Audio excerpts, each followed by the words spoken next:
정부의 장애인 타의시설 로드맵에 대해 재고를 촉구하는 목소리가 높습니다.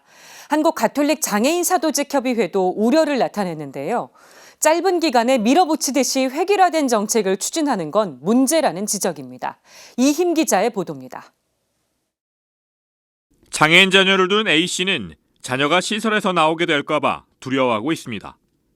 A씨의 자녀는 가정에서는 전혀 돌볼 수 없는 중증 장애를 앓고 있기 때문입니다. 비단 저뿐만 아니라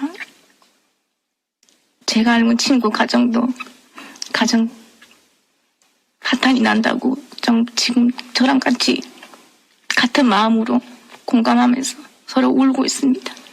제발 저희 부모님들 생각하신다면 현 정부는 중증 발달 장애인들 부모님들을 고충을 헤아려서 탈시설 장애인 지역 사회 자립 지원 로드맵을 전면 재검토해 주시기 바랍니다. 주교회 사회복지위원회 총무 이기수 신부는 탈시설 그리고 어두움의 그림자를 주제로 한 발표에서 이러한 사례를 여러 개 소개했습니다. 최근 들어 발달장애인 자녀를 둔 가족이 극단적 선택을 하는 등 수십 년간 고통을 견디다 못해 벌인 사건들이 수면으로 떠오르고 있기 때문입니다. 이 신부는 우리나라 발달장애인 25만 명 가운데 10%인 2만 5천 명만이 시설에 머물고 있을 뿐 나머지는 가정에서 살고 있다고 설명했습니다. 하지만 중증 발달장애인 부모 대부분은 시설 없이는 살아갈 수 없다며 탈시설에 극심한 불안을 호소하고 있다고 말했습니다. 유럽연합 국가의 다양한 유형의 장애인 시설들을 공개한 이 신부는 장애인 시설이 필요한 존재의 이유가 있다고 강조했습니다. 아동시설, 아동장애인 시설, 성인 장애인 시설, 성인 정신지체시설, 노인 장애인 시설, 이주 아동시설, 기타 노숙인 시설까지 다양한 유형별로 소개되고 있습니다. 소형시설은 이루 말할 수 없는 존재한다는 것은 너무나 장애한 겁니다.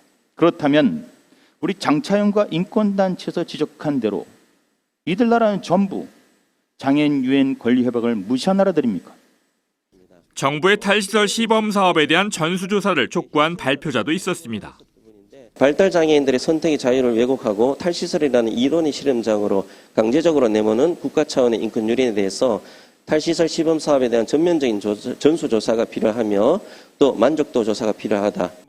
이날 세미나는 지난 10월 주교회의 사회복지위원회가 입장문을 통해 정부의 탈시설 로드맵에 반대한다는 입장을 재확인하는 자리였습니다. 그러면서 정부의 방향인 탈시설이 오랜 시간의 검증과 만족도 조사, 장애인 당사자와 가족의 선택 등을 고려해 진행되는 것이 아닌 졸속 추진되고 있는 점을 우려했습니다. 한편으로는 같은 발달장애인 가족이라도 탈시설에 대한 입장과 시선에 온도 차이가 있다는 점도 확인하는 시간이었습니다. CPBC 이힘입니다.